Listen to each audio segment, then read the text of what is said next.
নিয়ন্ত্রণ হারিয়ে খাদে পড়ল যাত্রীবাহী বাস। ঘটনাস্থলেই প্রাণ গেল নারী শিশুসহ ৪ জনের। সোমবার হবিগঞ্জের মাধবপুর থেকে যাত্রী নিয়ে ব্রাহ্মণবাড়িয়া যাচ্ছিল দিগন্ত পরিবহনের বাস। ঢাকা সিলেট মহাসড়কের সরাইলের বৈষম্যরা এলাকায় একটি ট্রাক ওভারটেক করতে গেলে নিয়ন্ত্রণ হারিয়ে খাদে পড়ে যায় বাসটি।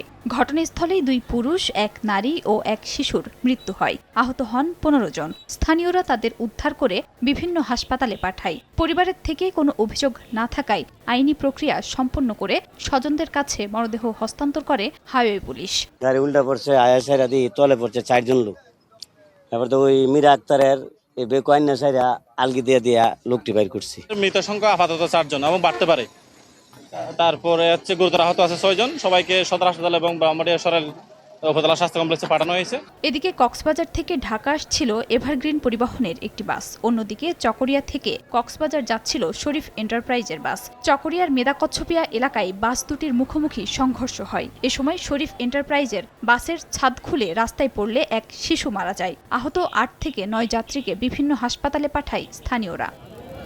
খাদিজা স্বপ্না, সময় সংবাদ।